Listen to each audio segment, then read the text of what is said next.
Welcome to Hub History, where we go far beyond the Freedom Trail to share our favorite stories from the history of Boston, the hub of the universe.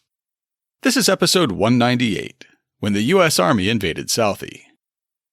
Hi, I'm Jake. This week I'm talking about the World War II home front here in Boston. In the 1940s, Boston was still an industrial city, and when the U.S. entered World War II, that industrial might would be turned to wartime production. Of course, with industry come labor disputes, and a new government agency was given extraordinary powers to resolve them. In other early cases, the National War Labor Board used its authority and the might of the military to break strikes by organized labor. However, in August 1942, they'd step in to force an employer to honor their union contract, using the U.S. Army to enforce workers' rights. That employer was the S.A. Woods Machine Company of South Boston, and this Wednesday marks the anniversary of the military takeover of their plant, setting up an epic battle of wills between the S.A. Woods Corporation and the U.S. government, and between the company's cantankerous president and the young major sent to take over his company. But before we talk about the Army's invasion of South Boston, it's time for this week's Boston Book Club selection and our upcoming historical event. My pick for the Boston Book Club this week is a documentary that follows an unknown wannabe politician as he runs for a seat on the Boston City Council for the first time. The council had just been restructured, introducing a new district councilor seat. Before this time, all 9 city councilors were elected at large, meaning they had to run citywide. With the restructuring, there would now be 4 at-large councilors and 9 district councilors, who'd be elected by the residents of specific neighborhoods. That unknown wannabe was running to represent Hyde Park and Roslindale in District 5. Next on Neighborhoods, meet Tom Menino, a behind-the-scenes look at grassroots Boston politics. The following program is a co-production of WGBH Boston and Cablevision of Boston. There's a charming segment where the camera goes behind the scenes in the future councilor's basement as he rehearses the speech announcing his candidacy over and over again to a small audience of family and friends. His wife Angela gently corrects his pronunciation. Let me say something about the new office of district councilor. First, it is not an office for on-the-job training. It will demand someone who understands those issues, like physical policy. Fiscal. It's coming out physical. Then the scene shifts to his parents' backyard in Hyde Park, where he's delivering the speech for real. As he stumbles over the same word yet again, the camera cuts to Angela, who stares directly into the camera and gives a little smirk that'd make the writers of The Office proud. Like physical policy and planning that affect the entire city. For an episode where I'll focus on manufacturing in Boston, it's interesting to hear future Mayor Menino discuss the role that one of the large factories in the Reedville section of Hyde Park played in his family and the neighborhood. I think my father worked there for 30-some-odd years in Westinghouse. I think we were brought up in Westinghouse. I think my 2 aunts worked there. My 3 aunts worked there. My father worked there all his life. I worked there for a few summers. It's been a real important part of our family. It's Westinghouse.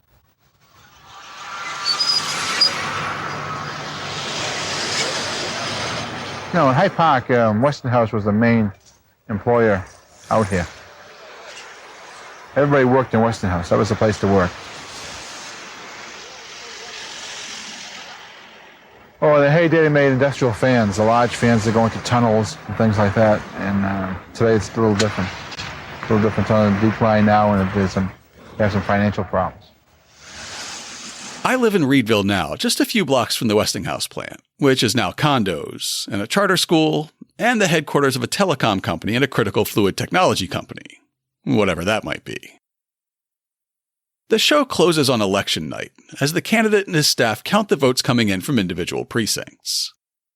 To 1816, go ahead. It's home precinct.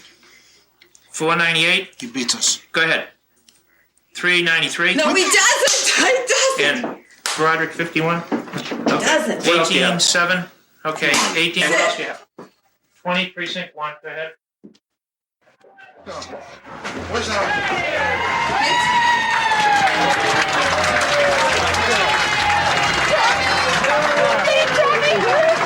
I guess by now it's not a spoiler to say that Tommy Menino won that 1983 race. He'd go on to the mayor's office in 1994 and end up as the city's longest-serving mayor. I had the honor of calling Tom Menino my mayor for my first 17 years as a Boston resident and my neighbor for the last 5 years of his life.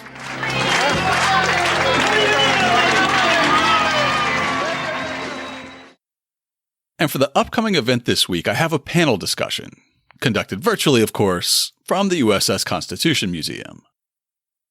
On August 26th, they'll present a conversation about using naval power to secure commercial shipping around the world.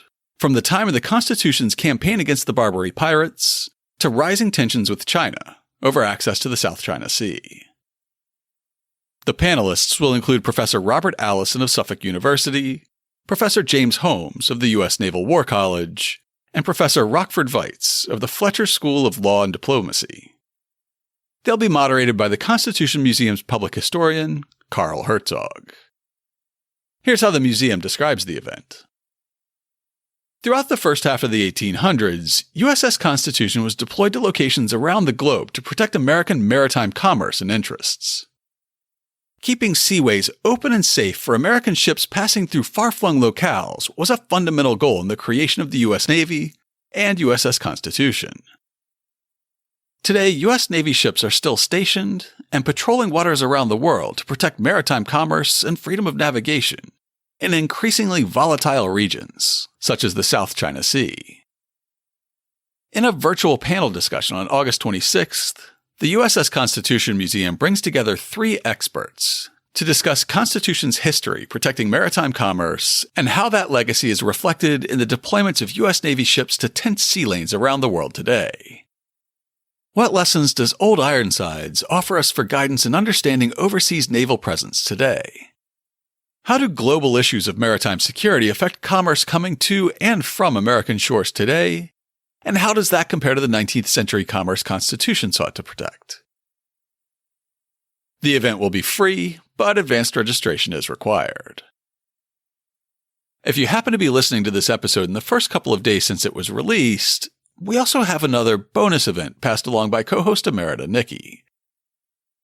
This Tuesday, August 19th, Old North will present an illustrated talk by Alex Goldfield on the topic of Black freedom in early Boston.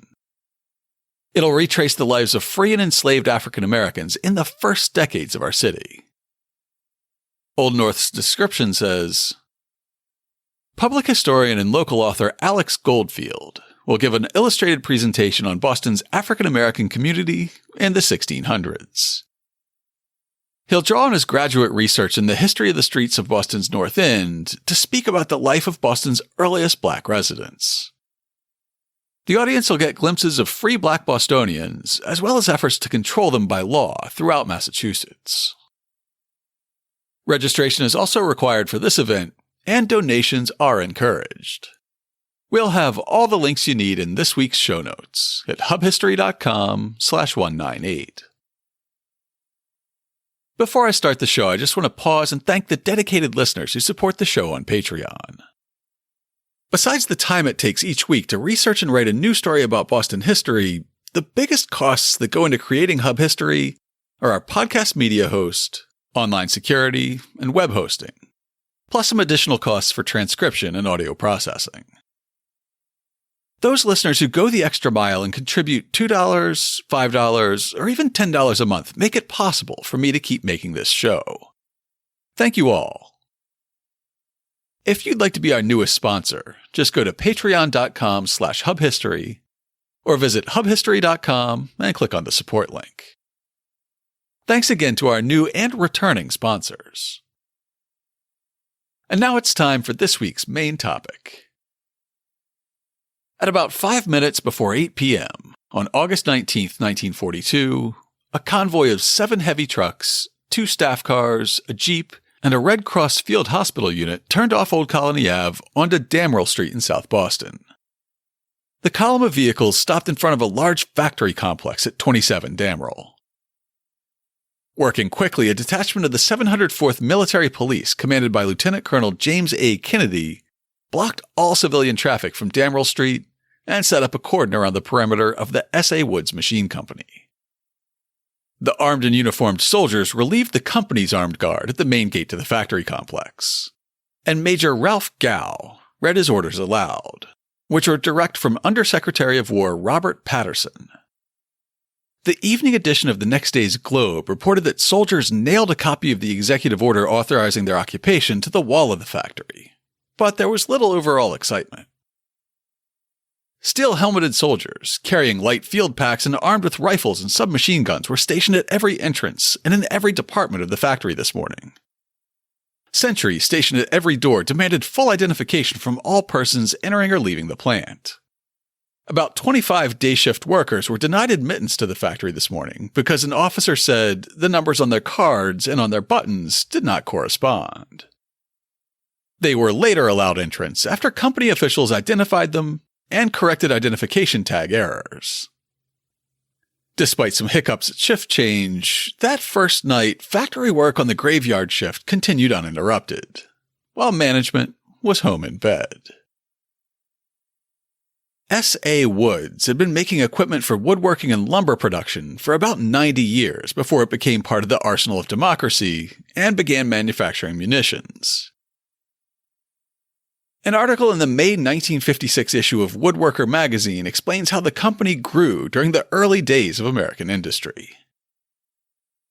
For over 100 years, the history of the S.A. Woods Machine Company has been identical with that of the woodworking industry in nearly every aspect. It has shared the same years of depression and prosperity, of shortages and overabundance in supply. Major wars have come and gone with their abnormal demands and restrictions. It was in 1852 that Solomon A. Woods, the founder of the present company, proudly exhibited his first machine that was to revolutionize the woodworking methods of the nation. This machine had feed rolls and cutting units that were mounted on a wooden frame and base using two-winged side heads. The total weight was around 1,000 pounds, and the usual source of power for that era came from a water wheel. In the wake of this simple machine, there came a steady flow of improved machines for nearly all types of woodworking. Special awards from expositions and patents granted by the United States Patent Office became a normal procedure. This has continued right up to the present time, for Wood's last major patent was granted as recently as November 29, 1955. Solomon Woods grew up in Farmington, Maine, and he was a carpenter in his 20s when he visited Boston for the first time. He came here in 1851 to purchase a steam engine with the intent of setting up a mill in Farmington where he could make doors, sashes, and blinds. But, as the song says, how are you going to keep them down on the farm when they've seen Gay Paris? Having gotten a glimpse of Boston, Woods decided to stay, and he got a job in a factory that made sashes and doors. Within just a few months, he purchased the company, and within a year he was beginning to create machinery of his own design. The first woodworking machine the company produced was a planer matcher, used in making lumber. Unlike a regular planer, which would smooth one surface of a piece of wood at a time, a planer matcher would do two opposite sides at once, smoothing both sides and establishing the desired thickness. Next, the company developed an improved molder, which shaped trim pieces, then a machine that cut the corner joints for mass-produced wooden boxes. In the late 1850s, the company built a factory on Damrell Street in South Boston, beginning a factory complex that would grow steadily until after the Second World War. Solomon Woods served on the Boston City Council in the 1870s, as a director of the East Boston Ferry, and as a trustee of the South Boston Savings Bank. Before he passed away in 1907, he would amass at least 80 patents and build the company into the largest manufacturer of planing machines in the world. After Solomon Woods died, his son Frank took over the business. In 1920, S.A. Woods Corporation bought H.C. Dodge, which was a Boston company that specialized in making lathes and electric motors. S.A. Woods ditched the lathes and kept making the motors, which would become a more and more important segment of their business as the 20th century progressed. Not long after the merger, Harry C. Dodge took over as president of the S.A. Woods Corporation, a position he still held in August 1942. Along the way, S.A. Woods picked up a trade union, with about 1,000 employees being represented by the CIO-affiliated United Electrical, Radio, and Machine Workers of America. By the summer of 1942, the Damrell Street factory was also considered a war industry plant. Starting in 1940, the factory consisted of 7 large buildings, organized into the A plant, which produced woodworking machinery, the B plant, which produced electric motors, and a brand new C plant. Though the U.S. had not yet entered the Second World War, we were already supplying the Allies through the Lend-Lease Act and direct sales. The C plant made shells and shot for the UK, and later for the US when it joined the war. In the year after the Pearl Harbor attack, the Roosevelt administration's New Deal commitment to supporting the U.S. labor movement ran head-on into its sudden need to put the nation on a wartime footing. A blog about the war managed by Seton Hall students reports how labor conflict disrupted war work. In the 6 months between December of 1941 and June of 1942, there were 1,200 recorded strikes, 270,000 strikers, and 2.3 million workdays lost. Looking at war industries only, the numbers decreased slightly with 581 strikes, 250,000 strikers, and 1 million workdays lost. Despite the agreement negotiated by the War Labor Board for major industrial unions to halt strikes in favor of contributing to the war effort, employees found it difficult to stick to their word. Writing in the North Carolina Law Review in 1943, T.T. Hammond examined the primary issue driving a series of strikes at shipyards, coal mines, and other industries in the early years of the war. The fight over the all-union shop during World War II was merely a continuation and intensification of a struggle which has been going on between employers and labor unions since the beginning of modern industrial enterprise. The labor offensive for the all-union shop during the 30s and 40s had its counterparts in the organized drives for the open shop, which have been waged by employer associations ever since the beginning of the first such drive in 1903. The all-union shop controversy has always been a bitter one, because it's logically the final battlefront in the continual war in American industrial relations as to how much voice labor shall have in determining conditions of employment. Although the all-union shop is usually attacked or defended on the basis of idealistic and theoretical principles, the controversy is fundamentally a struggle for power between the unions and the employers. A question of whether or not labor unions shall be big and strong. Before the passage of the National Labor Relations Act, the opposition of employers to the all-union shop was merely one phase of their effort to drive out unions altogether. Naturally enough, employers have resisted any movement designed to reduce their freedom in managing their businesses as they pleased.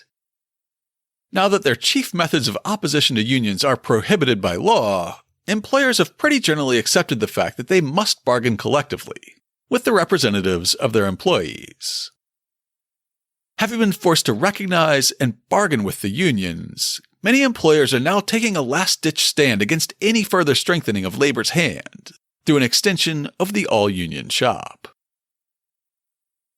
The National Labor Relations Act was passed in 1935. It came on the heels of decades of activism by union organizers and often violent attempts to suppress unions on the part of large employers. The law guaranteed workers' right to unionize, to engage in collective bargaining, and to go on strike. It also established a National Labor Relations Board that was tasked with enforcing the act. With the added urgency of a global war, President Roosevelt created a National War Labor Board by executive order in January 1942. Modeled loosely on a similar board headed by William Howard Taft during the First World War, this board was meant to act as an arbitrator between labor and management in war industries, forcing them to come to an agreement and thus avoiding strikes. It was also empowered to set wage controls in certain vital war industries. Starting in April 1942, the United Electrical, Radio, and Machine Workers of America entered into negotiation with the S.A. Woods Corporation over a new contract. Among the items on the table were a maintenance of membership clause, meaning that all employees who were members of the union at the moment the contract went into effect would have to remain members until the contract expired, or they'd have to quit their jobs. It would mean that S.A. Woods was effectively becoming a union shop. Along with this provision, the union was also asking for a provision for arbitration of all matters arising under the terms of the contract and modifications in the standard rates of production in case of changes of materials or manufacturing methods or the introduction of new products or machines. In his book, Industrialists in Olive Drab, The Emergency Operation of Private Industries During World War II, author John Oley described how the case ended up before the brand new National War Labor Board in the summer of 1942. Like at many of the other companies that were undergoing strikes and other disputes at the same time, the maintenance of membership clause was the sticking point at S.A. Woods. After unsuccessful efforts by both parties and a federal conciliator to adjust several contested issues, the case was certified to the NWLB on 16th May and heard by a mediator during early June 1942. A large number of matters were settled during the mediation proceedings, including agreements on certain wage increases and the effective retroactive date, and processes for any adjustments that might subsequently be agreed upon with respect to changes in standards. Upon conclusion of the proceedings, the parties agreed to submit the unsettled issues to a fact-finding panel. The panel recommended maintenance of membership, arbitration of all matters arising under the contract, and resolution of the controversy involving changes in standards through a type of arbitration proceeding specifically described on July 3, 1942. When the company failed to accept the panel's recommendations, the board itself, on August 1st, issued an order unanimously approving the action of the panel. Company President Harry Dodge responded to the findings of the War Labor Board by saying that they amounted to an illegal order, and he intended not to follow it. He was an industrialist of the old school, anti-union and anti-big government. In a statement to the press on August 15th, he barely stopped short of calling the requirement to maintain a union shop un-American. We resent any imputation that our management is unpatriotic. We love our country and obey its laws. We are working hard for the war. We've always had an open shop, a real one, where the man with a union card and the man without one could work without discrimination. We've always been able to agree with our employees on the essential items of wages, hours, and conditions of employment. We think we would be doing wrong if we accepted your directive orders. Our stockholders think we should raise a hand at home in defense of the freedom and democracy our boys are fighting for on the 7 seas. The War Labor Board was authorized to seize the S.A. Woods plant if the company refused to adhere to the terms of the deal, but that was supposed to be the last resort. In Industrialists in Olive Drab, Oley lists some of the measures they tried. Upon the NWLB's failure to achieve a settlement, and with the prospect of a possible seizure looming, the War Department undertook to obtain company acceptance of the government's decision. Undersecretary Patterson conferred with Governor Leverett Saltonstall of Massachusetts, who, through his Commissioner of Conciliation, a Mr. Moriarty, endeavored to persuade Dodge. When he was unsuccessful, Patterson appealed directly to Dodge in a strong telegram. But the latter again refused to accede and repeated his challenge to the government to test the legality of the NWLB order in the courts. At the same time, he indicated no objection to cooperation with the government should it decide to condemn and operate the shell plant. On August 18th, the NWLB referred the matter to President Roosevelt. Meanwhile, the union had withheld strike action upon NWLB assurance that the government would exhaust its powers to place its order into effect. Dodge tried repeatedly to get the War Labor Board into a courtroom, as the Boston Globe reported on August 17th.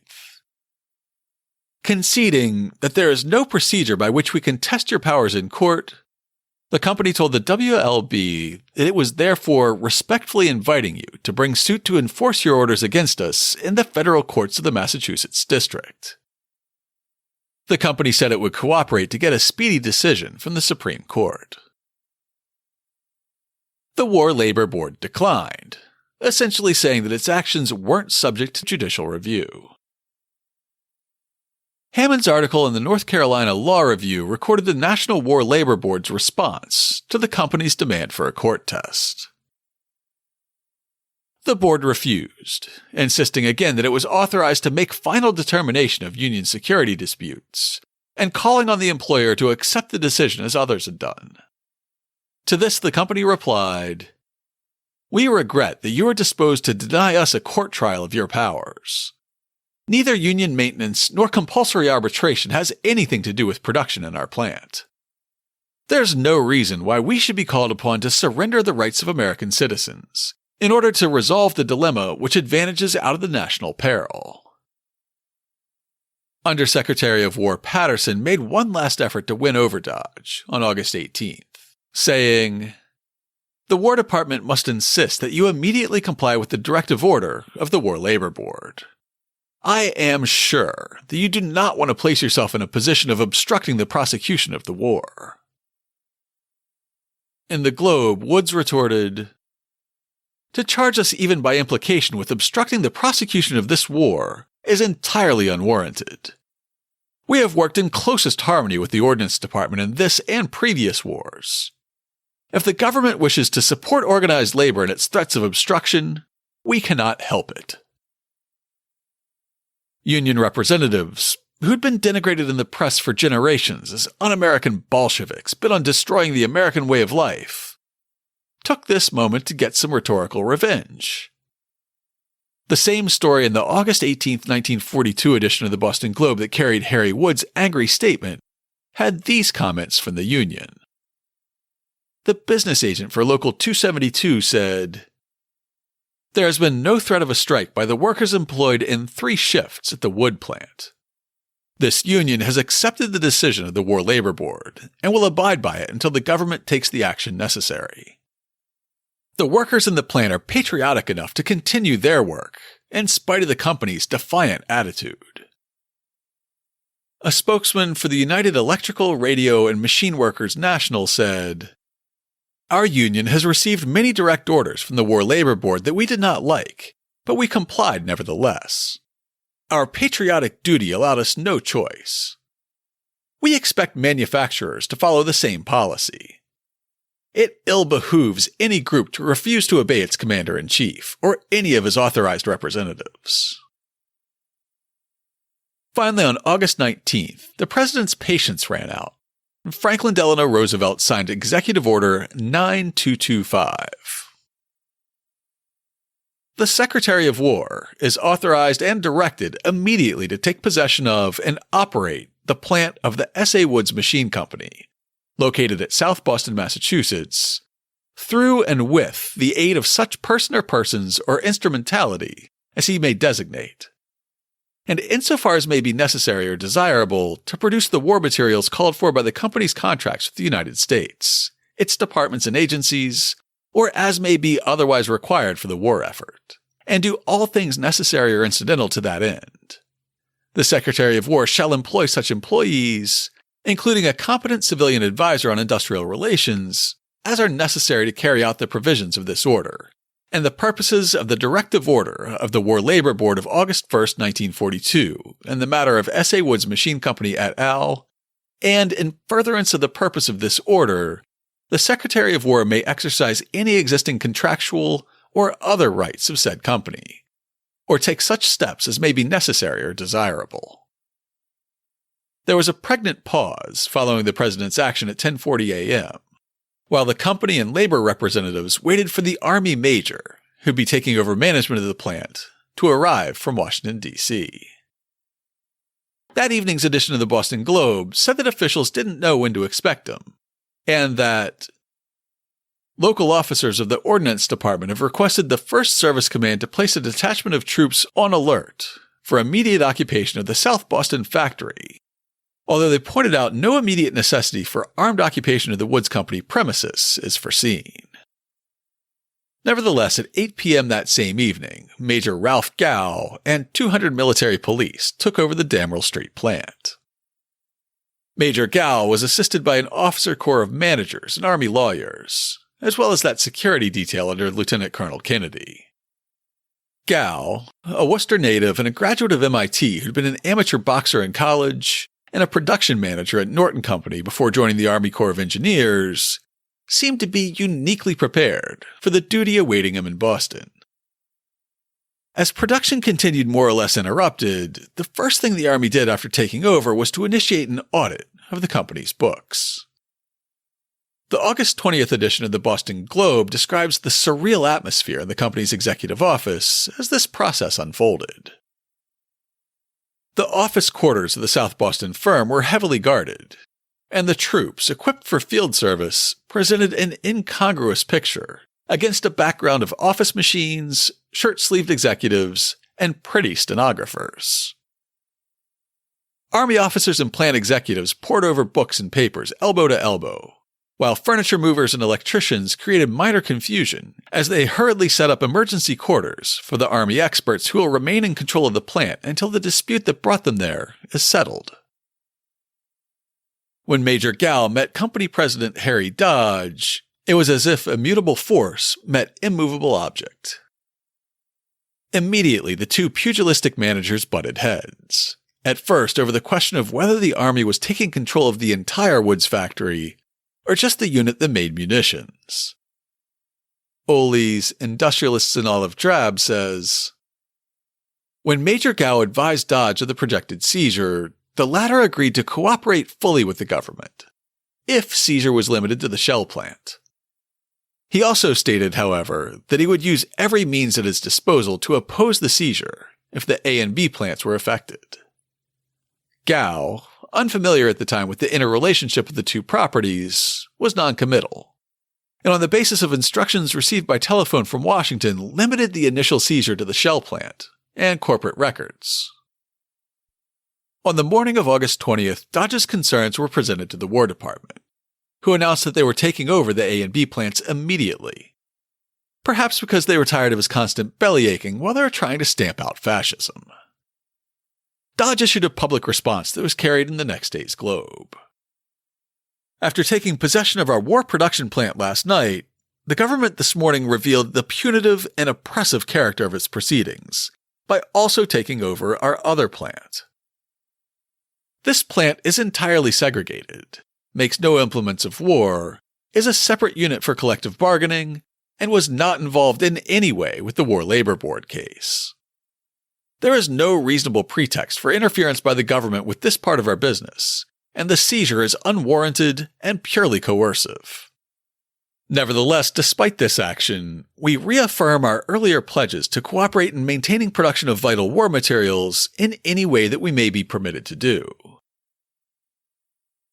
Harry Dodge wouldn't have to worry about maintaining production of vital war materials for much longer. The Army took over his factory on a Wednesday, and they fired him that Friday, along with the company vice president, telling the press, all connections of Mr. Harry C. Dodge with the possession and operation of the S.A. Woods Machine Company plant in South Boston were severed today. At the request of Major Ralph Gow, Ordnance Department, now operating the plant on orders of the Secretary of War, Mr. Dodge and Mr. Kingsland Dunwoody, Vice President and General Manager, left the plant today. Production in all departments of the plant proceeded smoothly. Minor difficulties in regard to identification passes of a few employees that existed yesterday were completely adjusted today by the prompt action of Lieutenant Jeremiah Sullivan, in charge of the military police at the plant. The new management reached out to suppliers to make sure orders would still be paid for, and to customers to assure them that their products were still on the way.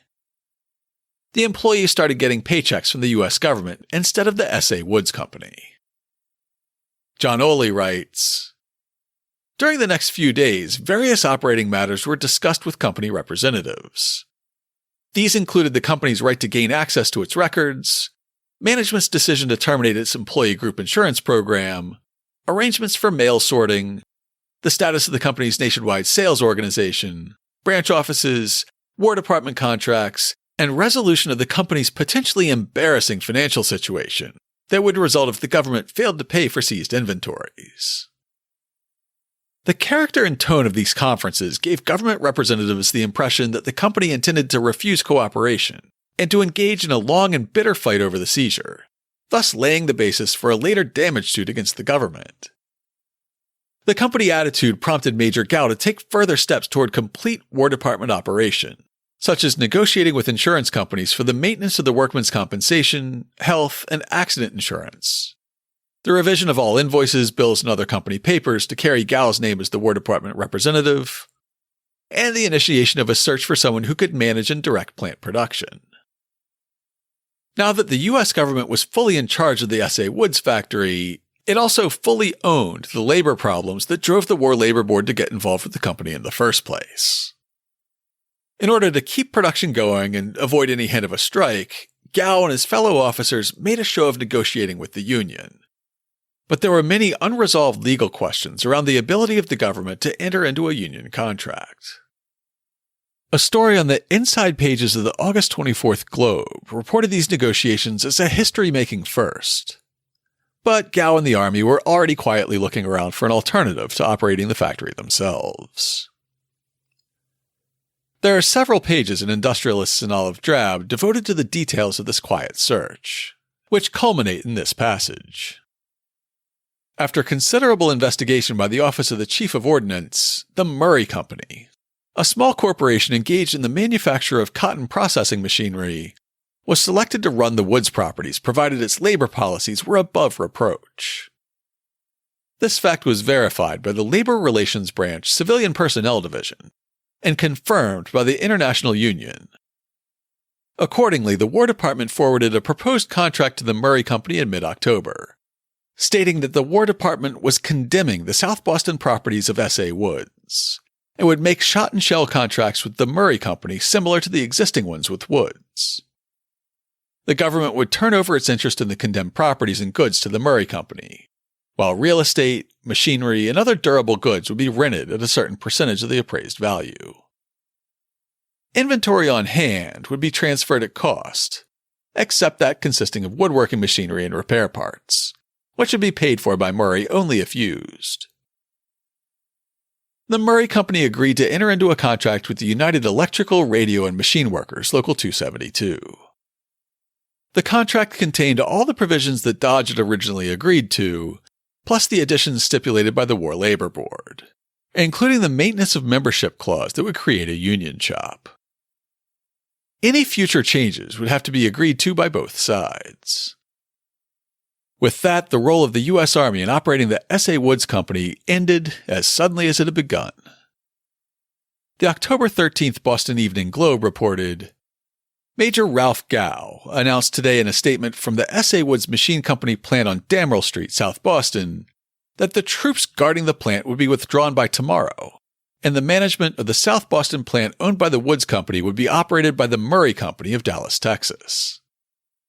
The Murray Company and Local 272 of the United Electrical, Radio, and Machine Workers of America, CIO, reached an accord on all points of a contract that would incorporate all matters which had been agreed to formerly by the management of the Woods Company and the Union, plus provisions of the directive order of the War Labor Board.